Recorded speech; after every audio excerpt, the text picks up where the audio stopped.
Welcome to the Eating at a Meeting podcast. I'm your host, Tracy Stuckrath, dietary needs expert, certified meetings manager, certified food protection manager.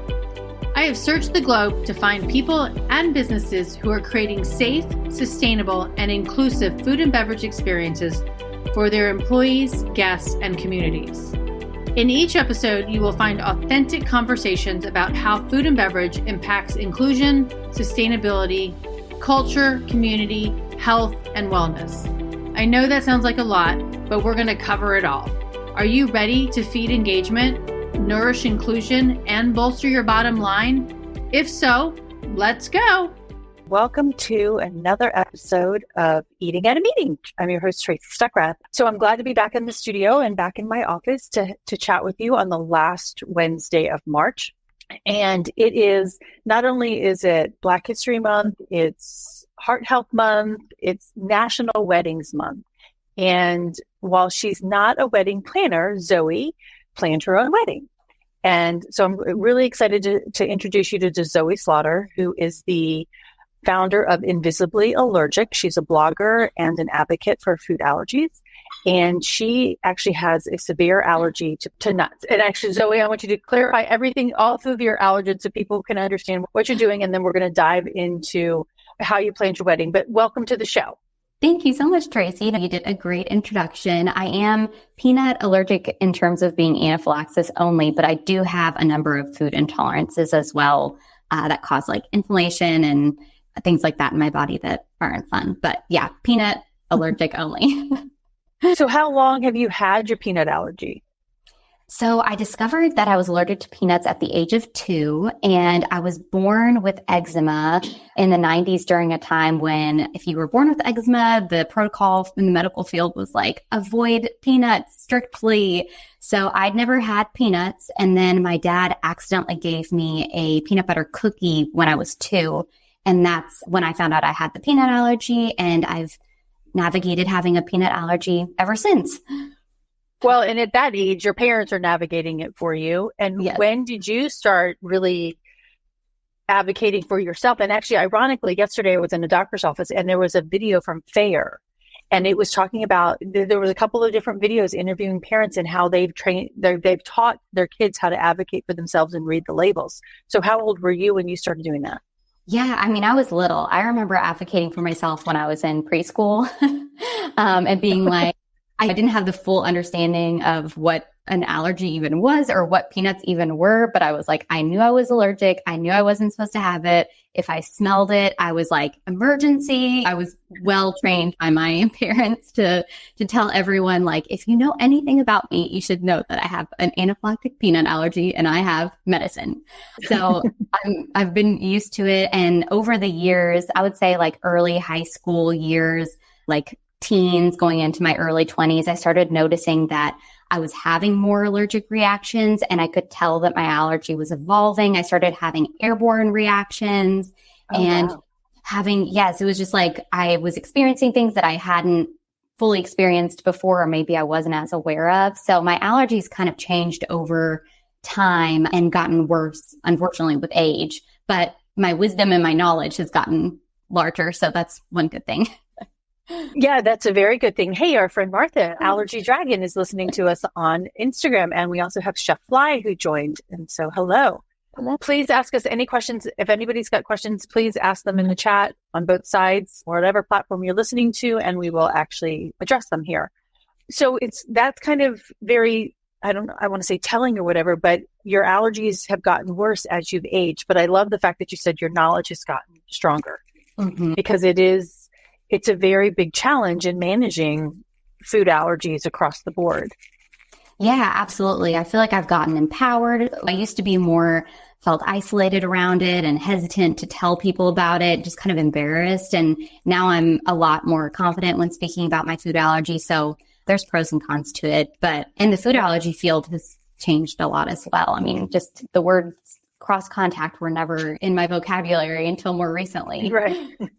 Yeah, it was cross-contamination, and it's more of that cross-contact. So actually, let's just define those two things. Can you explain what cross-contact and what cross-contamination is? Yeah. So cross-contact, from what I know, is used more when it comes to food allergens or any type of particle contaminating something else. So if a sponge in the kitchen is used to clean a peanut butter knife and then used to clean a plate, that's a good example of cross contact with food allergens. Whereas cross contamination, I think people are getting away from using that since it's typically more around germs and not so much like food allergen particles. That's always been my understanding when it's been explained. That's a really good simplistic way to look at it. Yes, that's a good way. So how long, so you've had your peanut allergy since you were 2 and it's gotten worse over the years. What prompted you and when did you start your blog, Invisibly Allergic? Yeah, so I definitely felt like I wanted to do a blog or share my story. I felt really isolated, like I said, like in my early 20s. There really wasn't Instagram and Facebook groups and as much allergy, like advocacy content as there is now. And so I was searching on Google, like, is there anyone else out there like me? And I wasn't finding anything. And so I met my husband and he was like, you should share your experience. I think people would want to know about it. And I was like, really? Like, okay. So I started Invisibly Allergic at the beginning of 2017. And it was really like a time where things were changing. Like I did start seeing more conversations around food allergies a couple of years after I started my blog and people were writing me when I first started it. So yeah, 2017 is when I first started it. Okay. And you, on your blog, you talk about your position here is to educate people. And I love the fact that you're educating individuals with food allergies and without food allergies. And I want to get into that. But you're really also, it's not just about the awareness, but it's the advocacy that comes around it. So can you let's touch on first why you're educating people who don't have food allergies. Why is that important? Totally. So when it comes to someone having a food allergy, it's not an experience that one person deals with on their own. It impacts family, friends, the employer, like we're going to be getting into events, things like that. So it's something that you do have to tell people about to be able to get an accommodation. So that's why I love just spreading the message to anyone who wants to hear it and is interested. I think it's important to hear other perspectives outside of your own. And that's something that's really important to me is like, I've always tried to seek out experiences outside of my own personal experience just to educate myself on what others are going through. So there's other people out there who don't know anyone with a food allergy, but are empathetic and want to learn more. And I love that. So I definitely don't say, if you have a food allergy, look at my website if you don't need to look at it, because the content is applicable to really everybody. That's a really good point. And Tay just piped in. Thank you for that. Because I really do think that it's important. And I was chatting with somebody earlier who is recently I'm chatting with their spouse and their spouse is going gluten-free and asking, well, how do I know what I can and can't eat? And she's like, well, if you're reading the labels, the top 8 allergens should be listed there. And then all these things. And he's like, wow. And didn't realize it. And I said, you don't know what you don't know. Right. Totally. So I'm really glad that you're putting that out there. Yeah. Yeah. I mean, anyone with a dietary restriction of any sort deserves to know what's in the food. And so whether it's anaphylaxis or not, a lot of people are curious about that kind of thing. So it applies to so many people. It does. So I want to get into the advocacy part too, but I do want to, because it is wedding month and that's what I pitched this on. I really want to talk about how you advocated for yourself in planning your wedding. And everybody know that her wedding was 7 years ago. Is that right? I think it was actually 8 or 9, 2016. I'm so bad with math. Okay.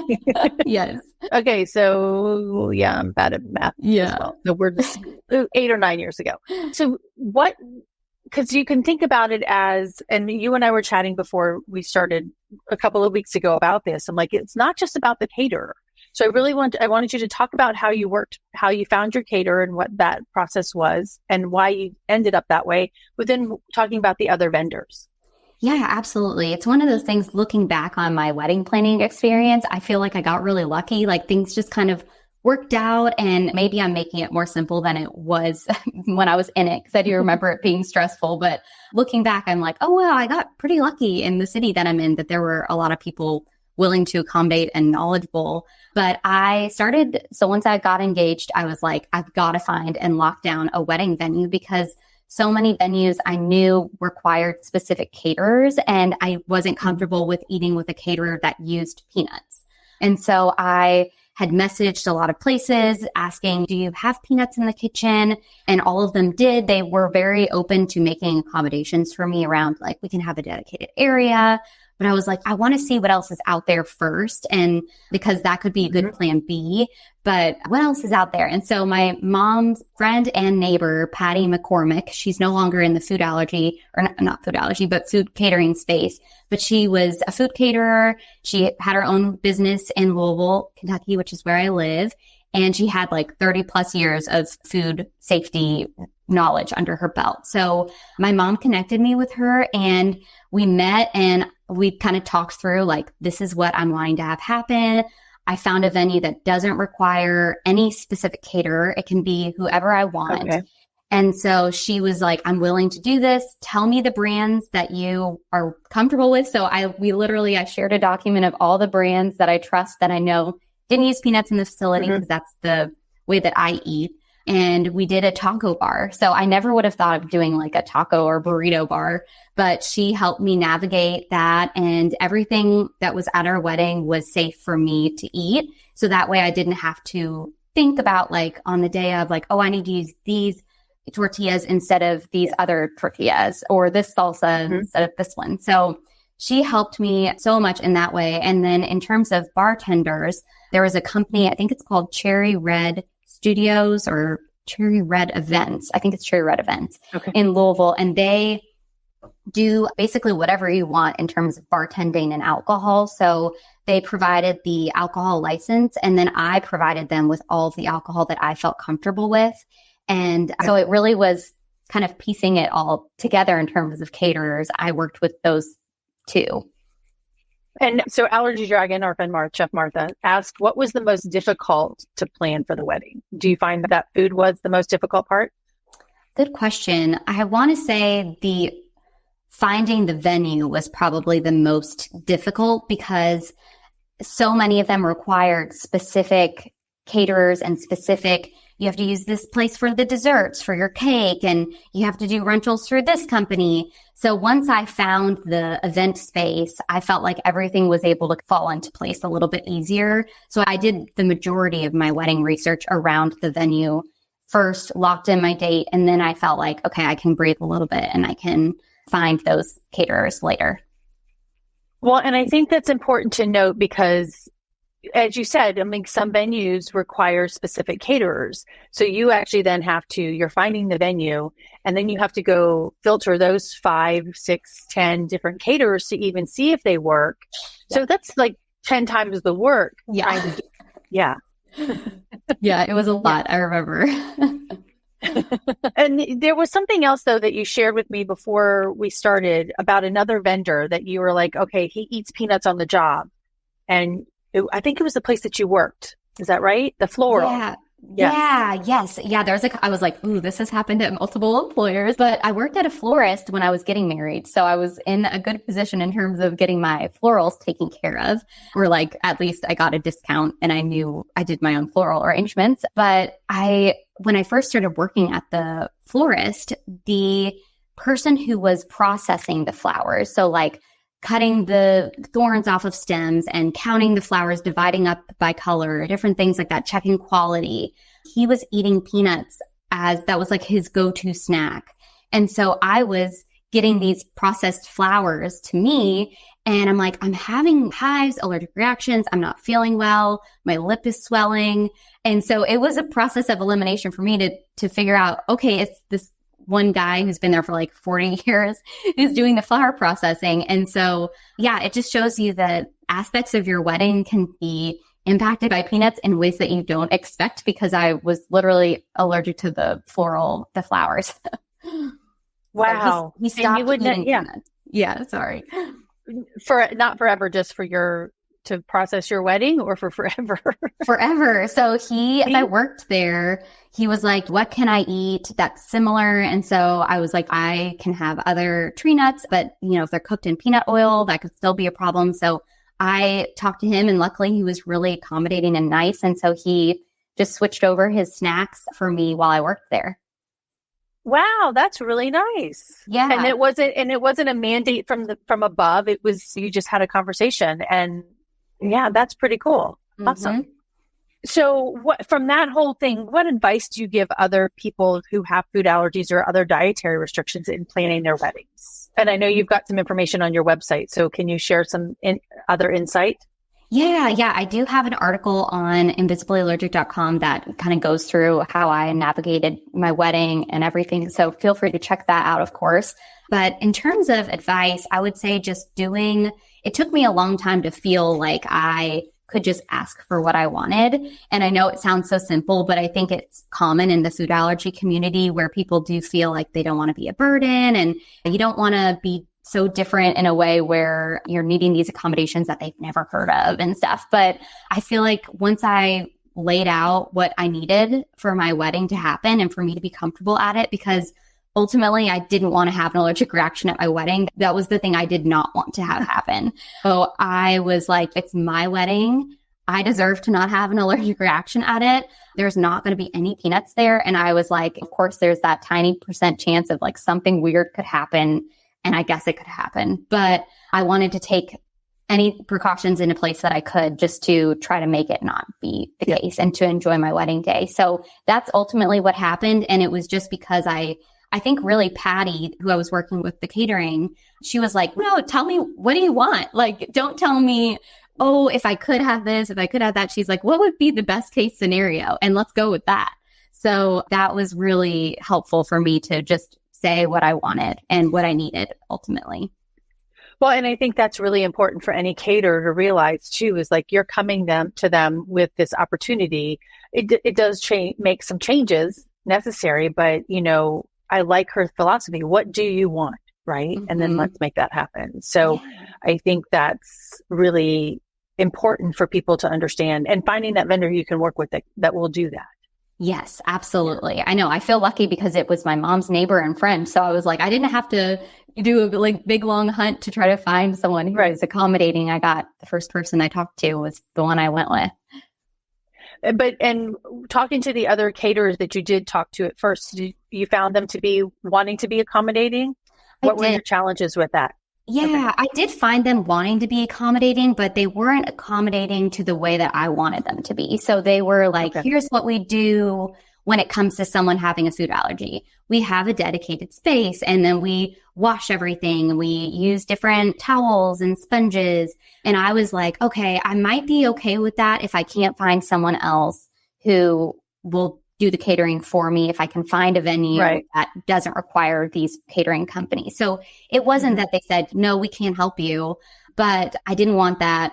Ultimately, I was like, oh, it kind of leaves room for me to have a reaction, it felt like. So yeah, that's true. I did work with the first caterer once I found a venue.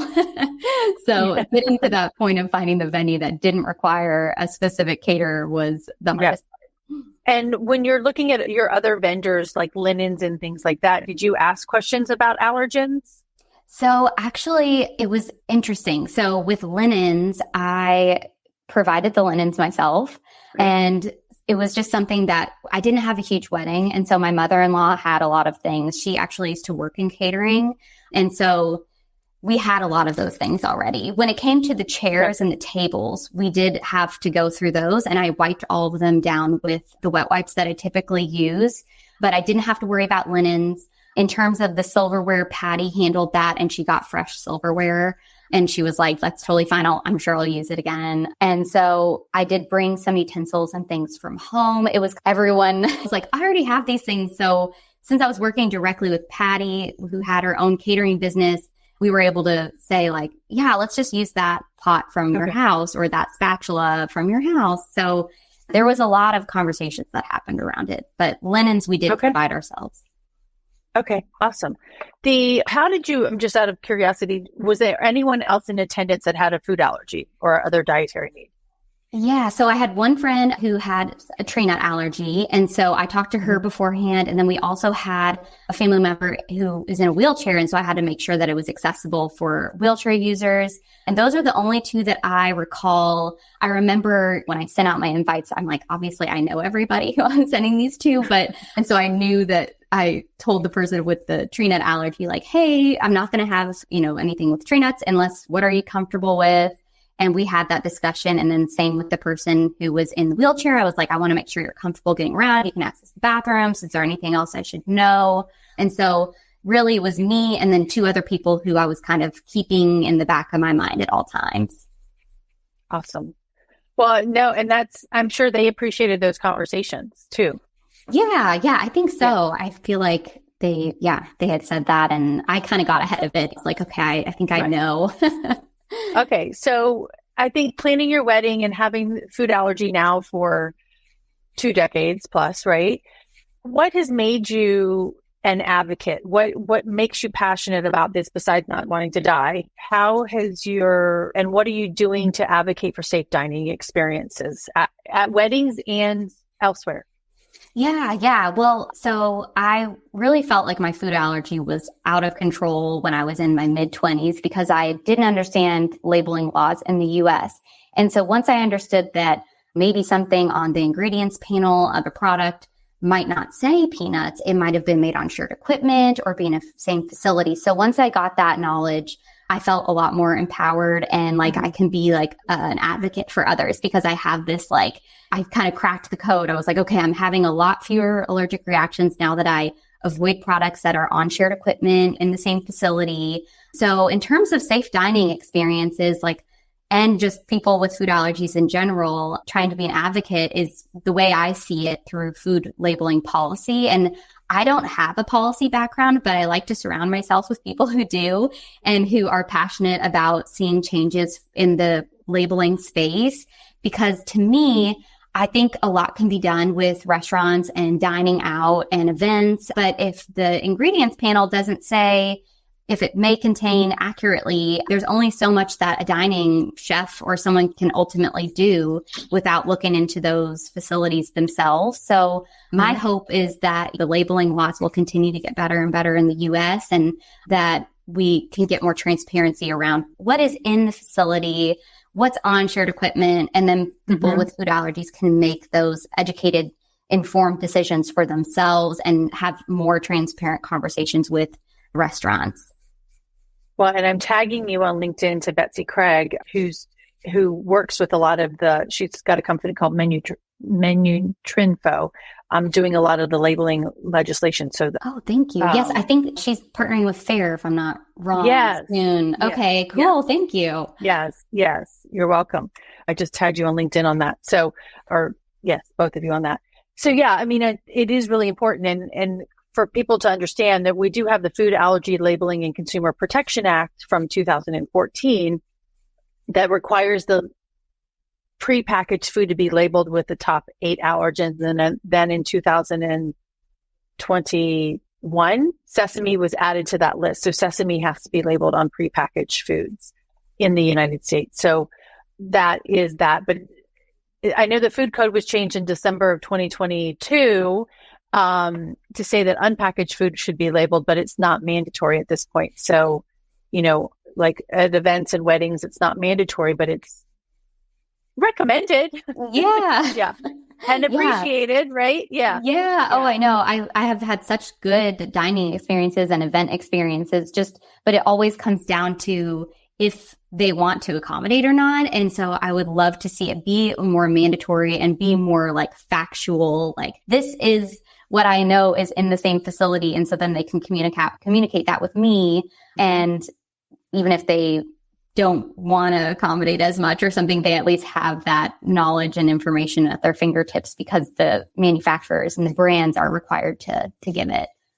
Right. So from a catering perspective and as a person with food allergies, what would you like to see and what kind of information would you like to see from food service providers outside of prepackaged manufacturers? Yeah. I mean, for me, I know it sounds like a big ask, but I don't eat food products that are in the same facility as peanuts just because I've had so many allergic reactions that way. So that's what would apply to cater to. If they're using peanuts, then I usually don't go with them unless there is some alternative that they offer that makes sense to me. Like maybe they use my kitchen or my mother-in-law's kitchen, or I don't know. I feel like there's always, when it comes to accommodations, it's kind of like, it could be anything. So my number one is that I don't want peanuts in the same space. So gotcha. Yeah, that's my ask. Yeah. And for a catered function, that's, in the same space, because especially then cooking it, like you're sauteing peanut sauce, right? Exactly. So is yours is airborne in that cooking process as well as the salts and stuff from peanuts. Is that right? Yeah. So it's one of those things where I can have an allergic reaction without food and eating even really being involved, because I can touch a surface and then touch my lip. And maybe I just touched a handle at the library or a library book or something, and it can ignite a full-on reaction. So for me, I think about that in all ways, with eating and without eating. I know I can have a reaction either way. But if there's peanuts in the kitchen, from my personal experience, I know how easy cross contact can happen with different surfaces. And how often do you use peanuts, or when's the last time you used peanuts? Like, all of those things get factored in for me to see if I'm comfortable or not. Right. Yep. All right. So Tay just put a comment in here on LinkedIn. Thanks for being cognizant of your guest needs. Awesome. The CEO's wife from a previous employer had celiac, which progressively worsened. We requested a list of things could not eat, and I had one meeting for her. She was apologetic. Caterers like to be accommodating, but don't have the sensitivity and importance of allergens. As such, don't follow through on everything. Tay, I think that's really true. And when I was at a site visit recently, and the catering manager said to me, well, you're the first meeting planner that's gone to the detail that you do on allergens. And I'm like, you should be doing it yourself. Yeah.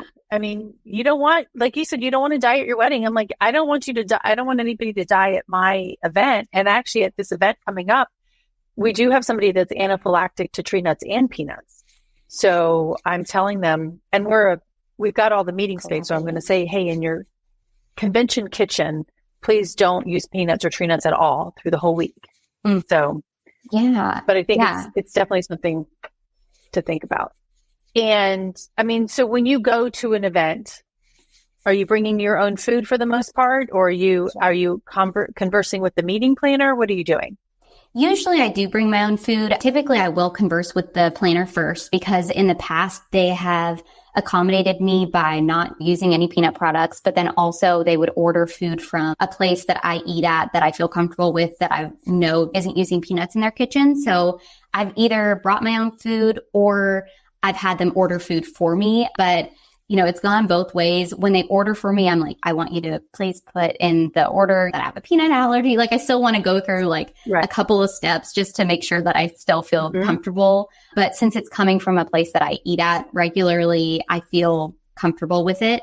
I try to not bring my own food if that's an option, but otherwise I'll just usually kind of ask what is on the menu, and then I'll bring something similar for myself so I don't feel left out. That's been a way that I've felt I'm not really missing out, because I have this meal for myself already that's very similar. Right.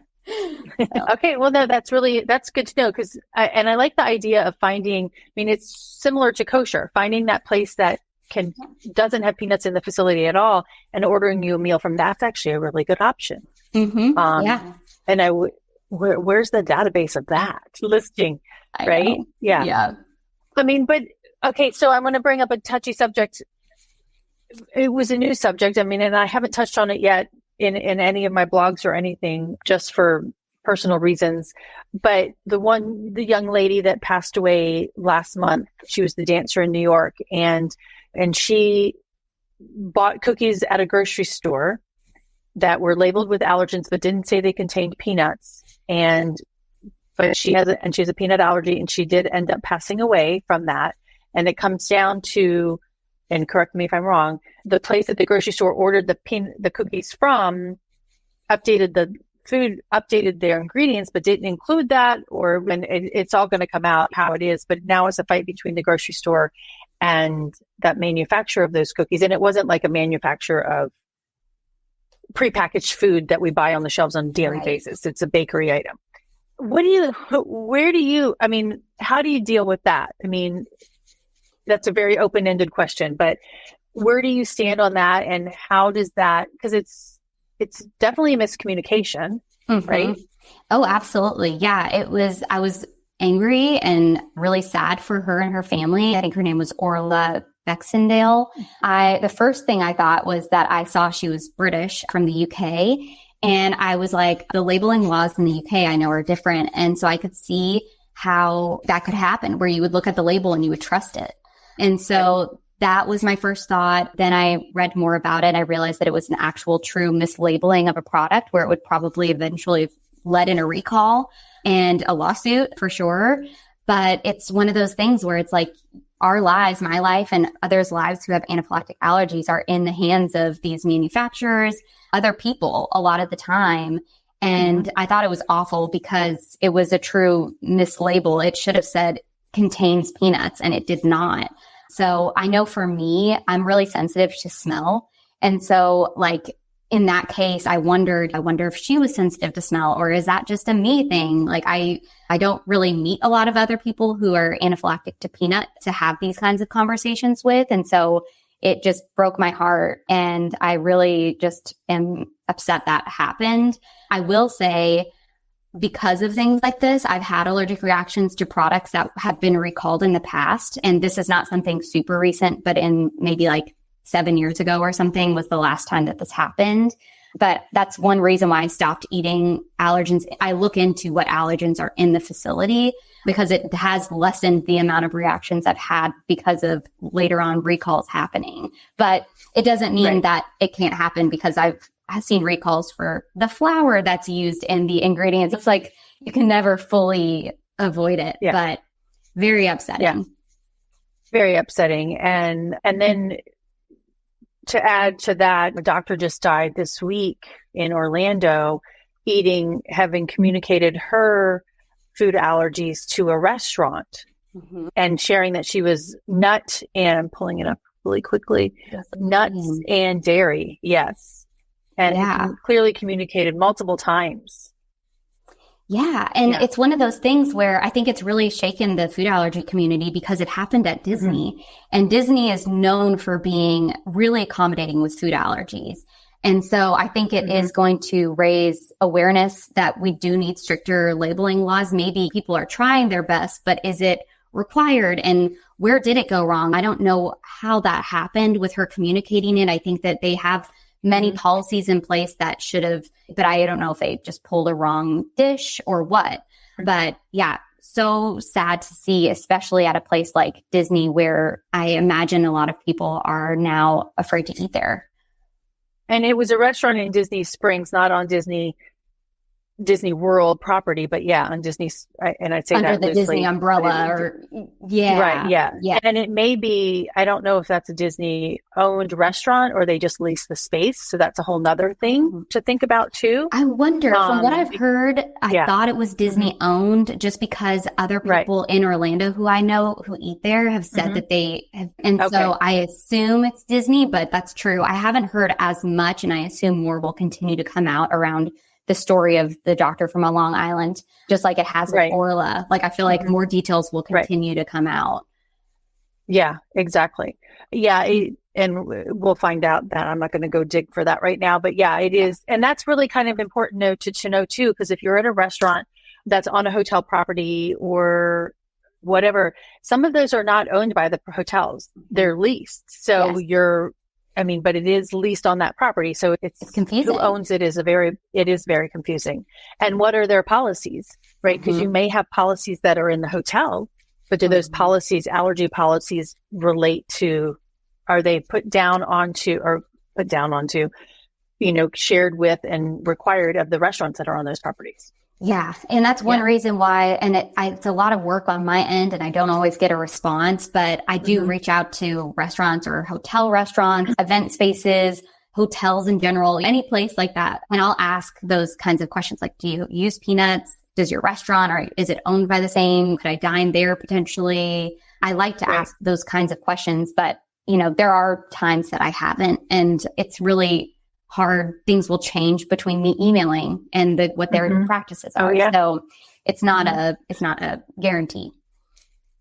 Well, and it's even like that story with Orla, like the manufacturer changed their recipe. Yeah. So it is a constant update of understanding and reading labels. So as a person, you're always reading the labels no matter what, because you don't know if XYZ brand changed the ingredients of it. And you need to really pay attention to those things. Yeah. And I will say, like, even though, I'm 34 and I've had this allergy my whole life since I could read labels, and I have trusted a brand many times where I've bought it and been like, oh yeah, I know this brand is safe. And I didn't read the label and it was still safe, but I caught myself being like, wait a second, I'm just going based off of prior historical knowledge of the ingredients panel. And so it happens. I try to check labels like 3 times, once in the store, once at home, and once before I eat it. But I've also caught myself in that situation before. So no one's perfect. It's like, I'm learning as I go, just like everyone else is. It's not like there's a guidebook for this. Right, exactly. Well, and then I know an allergist who years ago said her son who had a tree nut allergy, had an allergic reaction in their house because they failed to read that the pesto contained tree nuts, right? And whoever served that to her son didn't think to look. And so it is just a constant diligence of that, which is stressful. Mm-hmm. Yeah. And time consuming. It is. Yeah. It's stressful. It's time consuming. It's like, it's something that you're constantly it kind of puts you in an anxious state. Like, I feel like I'm just having to be hyper focused, and yeah, it's not an easy way to go about, but it's the only option. So I try not to get too down on it and just try to say to myself, everyone deals with different things. And this is what I deal with, is my food allergy. So yeah, I just hope that other people are kind, and I try to be aware of what other accommodations people need as well outside of food allergies. Yeah. So we talked about your advocacy work, and then there's a couple of other things on your website that you're really passionate about, and universal health care and pricing of medicine pricing. Can you talk about a little bit about both of those and why you're passionate about those? Yeah, totally. I am of the belief that like healthcare is a human right. We all have health, so I feel like it needs to be equitable. And so that's really the same in terms of like medication, pricing, being able to go to the doctor, being able to get healthcare. And so that's a huge, I don't want to say, I guess, preference of mine to advocate for, because I do think it's just so basic and important. And so if that foundational is there, it can make living with a food allergy, living with another type of disability, so much easier and so much more equitable for everyone. So that is something that you'll see on my website. Is I am for universal health care. That encompasses medications being affordable for everyone. And unfortunately, food is kind of similar. Like food allergy brands and brands that are more allergy friendly tend to be 3, 4, 5 times more expensive.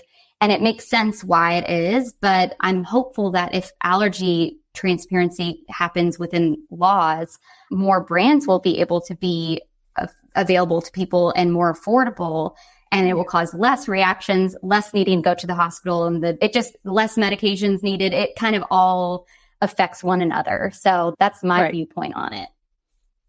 Yeah, no, I agree. And the price of it is astronomical when you're looking at some of those things, and those are the only things that you're able to buy. And especially if you have a low income or on WIC or other programs, and that those options are not necessarily available for you based on the WIC programming. So I know there's work being done on that too. Now, you said something in there. I was so excited. I actually met with the security officer of a hotel that I'm producing an event at. And I'm like, okay, well, what about food out? What about the EMT responses? What's the time frame? Who on the staff has been allergen trained? And he said every single one of the security members on my team has been trained on how to administer epinephrine. And we have epinephrine on site. And my catering manager's like, you just made her day. I was like, what? I mean, because I was just expecting him to answer that the EMT, and because I was like, how long does it take to get there? And who on the EMT staff has it? He's like, no, we've been trained.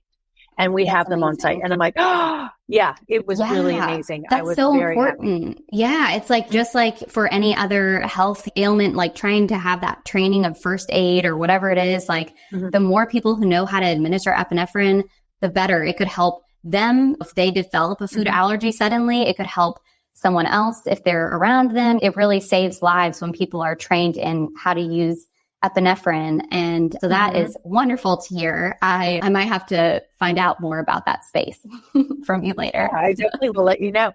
Okay. So there's a question that I asked you before we got on, and it was if you had a negative example of something, and it was you had emailed a restaurant and asked about peanuts, and then you saw that peanut butter was on the menu. It reminds me of the story in Texas of the young man who asked 3 times and the gentleman, his mom found out after he passed away that the secret sauce contained peanut butter. But when he was asking about, the owner said, well, he was asking about peanuts, not peanut butter. Right. Not peanut oil, right. Not peanut butter, not peanut right. garnish. Right. Right. Yeah. Yeah.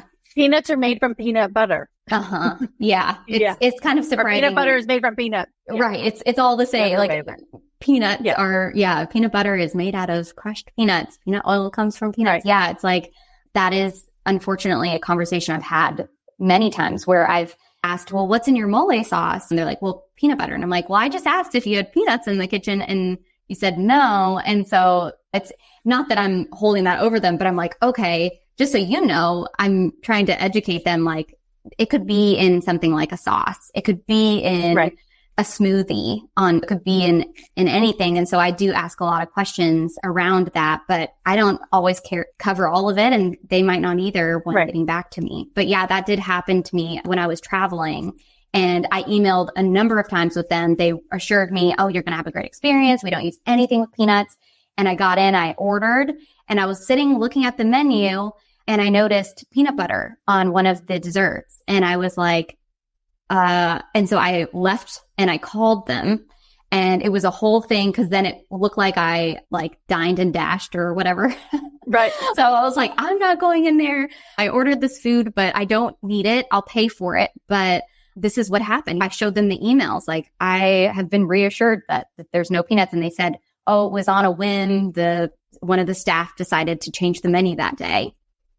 Right. So that's what happened. And oh, wow. And so that's more of a scratch kitchen that can change the menu for the day and do that versus a chain restaurant that menus are pretty standard as well. So yeah. And I didn't realize that it was like that. When I had talked to them, they had said we've never used peanuts since, and they even had a specific year. They were like, we haven't used it since this year. And so it was a total fluke, and it was not a chain restaurant, like a chain, but it was a chain restaurant owned, I think it was 6 locations around different cities. It may have been franchised or something like that. So they did apparently they have the ability to just change the dessert menu. Right. Yeah, exactly. Okay. So we're at 45 minutes. Holy moly. Okay. So what is a best practice that you do when you're traveling or when you're going out to restaurants that you really suggest for other people with food allergies, and for maybe restaurants to ask, hey, do you have, for restaurants to understand? Yeah, well, I would say definitely best practice. I like emailing, even though, like I just gave an example, it doesn't always go according to plan, but I like getting it in writing. I think it's gotten me better results than just talking to someone over the phone who could be like, yeah, over email, they're having to type out yes, we have it in this, and we don't have it in this. And so I feel like I get a lot more detail over email with people. Mm-hmm. And then I also, when I travel, wear a bracelet that is like a medical alert ID. So it has my peanut allergy, and that gives me a lot of peace of mind. It says on the back of it, it's engraved, I have epinephrine in my purse at all times. So there's small things like that, just wearing an ID bracelet if I'm alone and traveling, or go to the bathroom and someone isn't with me and I have a reaction, there is a chance that someone will see that bracelet. Okay, no, that's a great idea. And that video I saw, well, it was actually for somebody who has diabetes, but just really making that bracelet look like part of your normal everyday wear, but it does communicate your needs. So I think that's really cool to do. Okay, so what do you wish people knew about what you do, your advocacy, your awareness, things like that?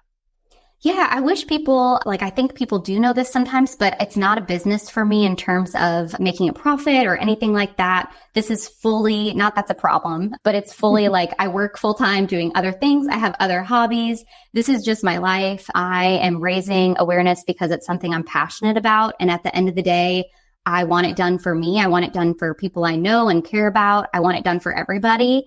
And so if lives can be saved due to my advocacy work about labeling laws, or just raising awareness, how to use epinephrine, any of those things that I talk about on my website, then I've done my job with my advocacy. So this is just my life, and some insight into it really is what my blog is. Okay, awesome.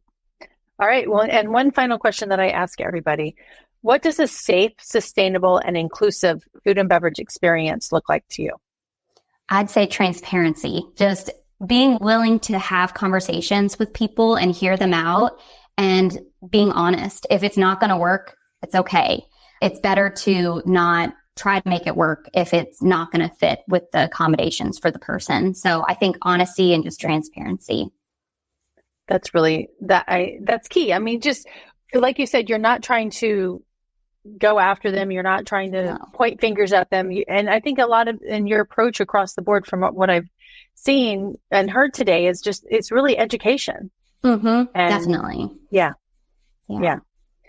Okay, Zoe, thank you so much for joining me. And how can everybody get a hold of you? Yeah, thank you so much for having me, Tracy. This has been a blast. I'm on Instagram, Invisibly Allergic. I'm on Facebook, Invisibly Allergic. My LinkedIn is linked. And then, my website, which is www.invisiblyallergic.com. I have a contact page if anyone ever wants to send me an email. So I'm happy to talk anytime. Okay, awesome. Well, thank you so much. And I really appreciate all your advocacy work. And I'm going to connect you with some people because it's important to get more of us together. And I think that really happened with we didn't talk about it, but the Uber Eats ad, really the community came together and got that Uber Eats ad changed before the Super Bowl. And that a small group made a big change.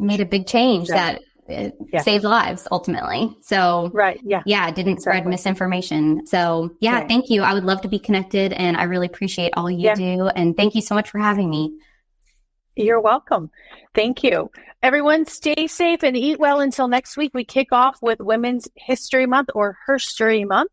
So I will be highlighting some women that are doing some really cool things besides Zoe. She could be one of them as well. Doing really wonderful things in food and beverage as it relates to sustainability, accessibility, and inclusion. So thank you, everybody. Stay safe and eat well. Thanks for listening to the Eating at a Meeting podcast, where every meal matters. I'm Tracy Stuckrath, your food and beverage inclusion expert. Call me and let's get started right now on creating safe and inclusive food and beverage experiences for your customers, your employees, and your communities.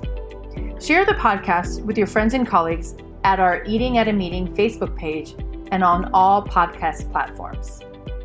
To learn more about me and receive valuable information, go to tracystuckrath.com. And if you'd like more information on how to feed engagement, nourish inclusion, and bolster your bottom line, then visit eatingatameeting.com.